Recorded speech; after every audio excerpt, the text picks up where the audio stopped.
how's it going? Throughout my entire channel, I've generally covered games I really liked.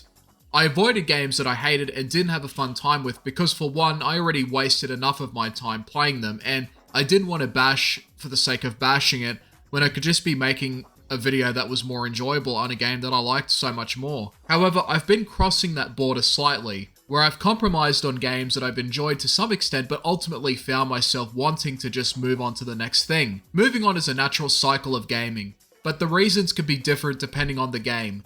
Even with some of my favorite titles, I eventually want to move on, and it's usually just because I want to play something else for a change, something new. With other games though I didn't enjoy as much, it's either a one and done game, or I got to a point where I've done enough and just call it quits, even if I haven't finished it. With the first Juiced game and Street Racing Syndicate, I got to a point where I played enough and just wanted to move on, although I still really like the first Juiced even in spite of its problems. Can't say the same for the latter, honestly. This exploration of discovery and mixed feelings would continue in the spin-off game of Juiced called Eliminator. Juiced 1 was the only game in the series I ever played, and before getting to 2, I wanted to play Eliminator first. Only this time, I'm not going to do a video on it because it feels like I've already talked about this game. But I will at least talk a little bit about Juiced Eliminator before moving on to Juiced 2. If you've played Juiced 1, then you'll like Eliminator, because it's essentially the same game. It was made to be an offshoot game for the PSP, and there were quite a few of them, with some being really good like Need for Speed Underground Rivals, Need for Speed Carbon in the City, and Midnight Club LA Remix.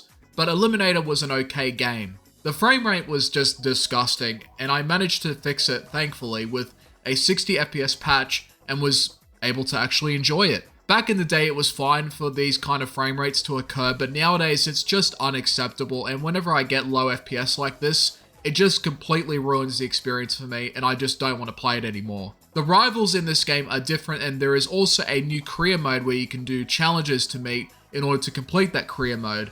I never really got around to that mode though, due to burnout from the first game and having it carry over into the spin-off, but it's neat having a set of mini careers to break up the monotony of the main career mode, which this game doesn't really fix or improve on much. Arcade is pretty much the same, where you have series representing each group of cars. Besides that, it's really just Juiced 1 on the PSP with slightly worse graphics and some new content to enjoy. I didn't finish the game like the first one because I was getting bored towards the later stages, but that's not to say that I didn't like the game. In fact, I would recommend it, and it's pretty damn solid for a PSP racing game, and I would even say that it's about as good as the first Juiced, if I'm being honest. Except for the soundtrack though, it sucks. Speaking of disappointing, here comes Juiced 2 Hot Import Nights.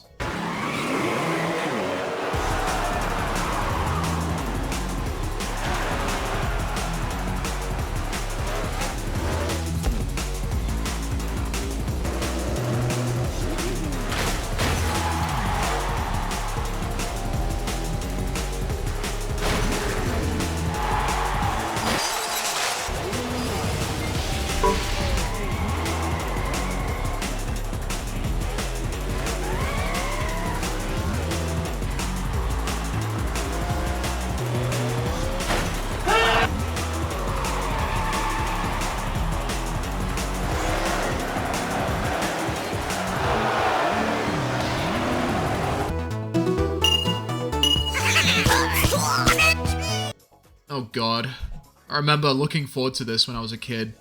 I was in love with the first game, and it was one of my favorite titles on the PS2 back then.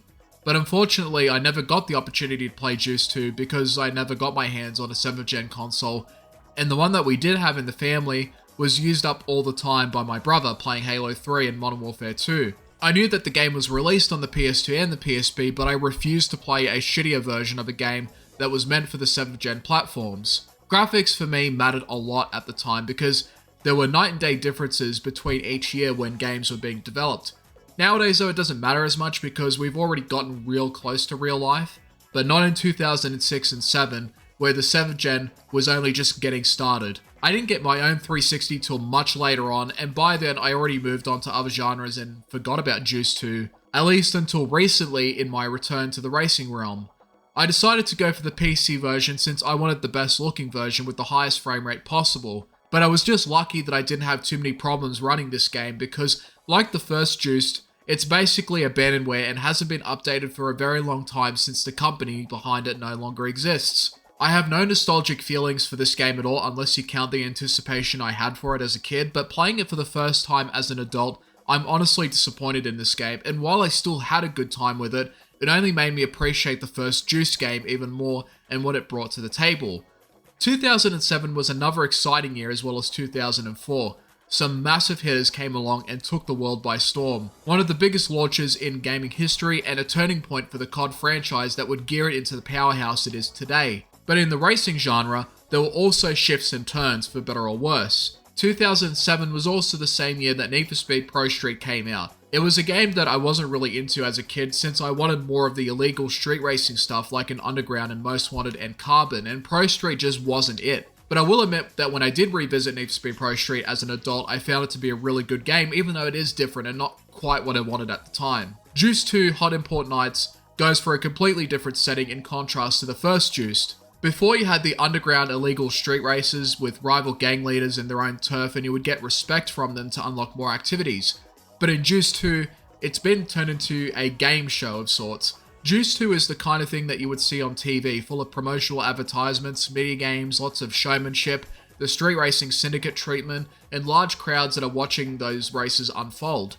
The racing here is sanctioned, and you'll be racing on a variety of tracks that are designed around this whole reality TV show concept that the game has going for it. To be honest, I'm not really a fan of it. What I did like about the first Juice was that you had a more grounded level of organization in the races. You were still racing on tracks and on streets for the most part, but you also had the racers and their own crews organizing all together, similar to the Underground games pretty much. But Juice 2 doesn't really feel as genuine, and everything just has this like fake feeling towards it. And I would have preferred, honestly, that if they just kept the same identity and setting of the first game and just expanded on it more. On the flip side of it though, this game does give you a variety of different locations across the world, making for a better variety of tracks in comparison to the first game where it was just in one city. In Juice 2 you have maps of different shapes and sizes, but a lot of them take place at night, with some being later on in the day, whereas Juice 1 had a good mix of day and night races and also some different weather. Its career mode is also different, but it's something that I actually like a bit more in this game. Juice 1 had the calendar system where it would go on, and the real progression was actually in obtaining the max respect for all of the rivals. Instead, Juice 2 gives you a number of leagues to go through. Each league comes with their own set of cars, events, and milestones to complete. The milestones each have a requirement, and once you've completed enough milestones, you then unlock the promotional race. Completing it unlocks you the next league, and a new set of cars. Speaking of which, the car selection in this game is far better. You have a great variety of tuners, muscle cars, sports cars, and exotics to play around with. By this point, the import shooter craze was kind of on its way out, and while they were still shown in a lot of racing games, they also had to make room for a more dynamic range of vehicles, which for me makes the selection much better. The models still look pretty nice, and the customization was also a big improvement with some downgrades. You can upgrade the interior with some new seats and a steering wheel, add carbon fiber to different parts of the car, and also the livery system is far superior to the first game. But I have had some issues with modifying some of the liveries, like the vinyl that I edited not covering all of the paint of a part of the car, which makes it look very tacky and weird. No neons and no wheel coloring, which just sucks. With the amount of vinyls that you can put on, you can make some pretty sick looking rides though if you're creative enough. But the disappointing part about all this is that I can't see it as well as I could in the first game, and in some of the races, it can sometimes be pretty dark. The first Juiced, even at nighttime, gave you a lot of clarity to your car's appearance, whereas this game doesn't. The colors here are a lot less saturated and are darker overall, and I wish that they kept the same coloring saturation intact. As for the races themselves, some parts of it are good and some are kind of meh. The good thing about this game's progression is how it doesn't shoehorn you as much into betting all the time like in the first game. No longer do you have to deal with random phone calls for a pink slip race. It's instead treated as its own event, and where it gets really interesting is this. If you lose a pink slip race, that same rival will use the car that you lost, giving you an opportunity to win it back. It's similar to what Midnight Club Los Angeles did with its pink slip races, and it's a fantastic addition to this game. Making money is also pretty easy, and you'll generally be in a pretty comfortable position if you play your cards right. For starters, always bet on Bobby if he's there and max your bets, especially if it's during a tournament and a championship where you can multiply your bets by doing a bet each race. With the game's betting system, you can raise or lower the bets and they can do the same thing to you. There is though an off chance that they might raise it themselves or lower it or decline it entirely, but generally I've always gotten a good outcome out of the betting, and at the very least, I've gotten an acceptable bet if they've ever lowered it. But your rivals can randomly bet with you before you start the race, and it's up to you if you want to play the game or not. The high stakes aspect is still there, but it's a little bit more lenient because you're not always pressured into putting your car on the line like in the first game. And again, this game gives you plenty of ways to make some dough so that you can buy the performance parts that you unlock through challenges, as well as buying new cars for new leagues. While I don't like the game's setting as much as the first one, I do like the more linear and structured progression system of the career mode in Juice 2. It's just too bad that it's kind of generic and it's reflected in the rivals and just, the lack of care in the setting. This time you see their full body and form and not just a face on the screen, but not a single one gave me an impression besides Tyrone for his attitude and Bobby for giving me all of his money. But that's just about it. Every other rival is as bland as water, and while I appreciate having rivals in a racing game, there still needs to be some effort to make them memorable, even if it's cringe. The racing in general is something I'm also kind of torn on.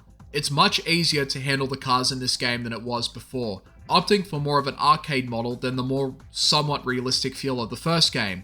Every car I used was very snappy on the angles, and rarely did I ever lose control. Even a Corvette Stingray or Dodge Viper or any muscle car was a lot easier to handle this time around, where before I was sliding a lot more frequently, especially during the rain. But eventually I would also realize that the handling is pretty much the same across every car. The main differences between each car is their acceleration and top speed, whereas in Juiced 1 the cars handled night and day compared to each other. In a way, the easier handling model does make Juice 2 less frustrating, and at times it can make it a bit more fun. But at the same time, I would have appreciated different handling across each car. That way it's not like I'm handling the same car but with a different design and stats.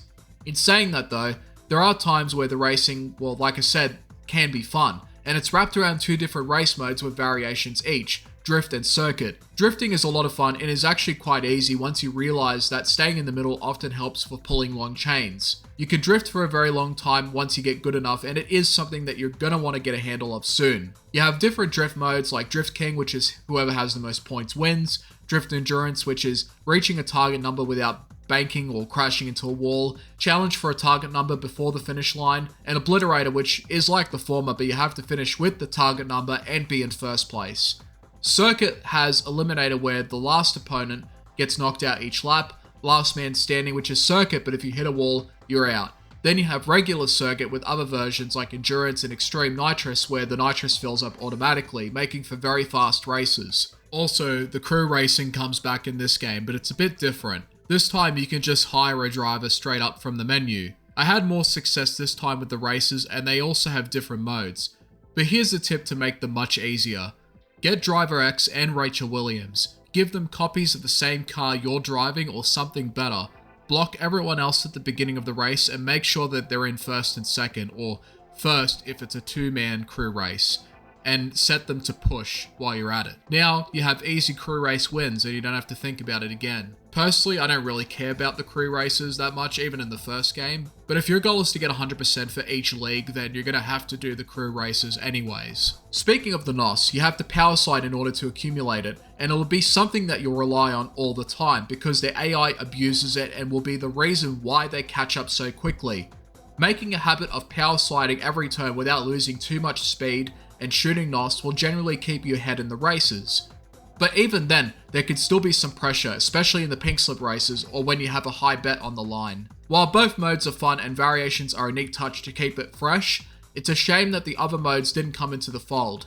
Even if it was just the drag mode and sprint without the variations, it still would have made the races more varied overall. The car handling in general can be fun at times, but a part of me felt like the first game did a better job with its own handling model, because even in spite of the frustrations that I would sometimes experience, the cars did feel more unique in comparison to the cars in Juice 2, considering the fact that they all handled differently. As I progressed through Juice 2, I felt that the fun factor of the driving got worse over time because of how the cars felt pretty much the same, even in spite of the faster leagues and faster cars, and while the progression is easier to manage, it's still very repetitive, just for different reasons in comparison to 1.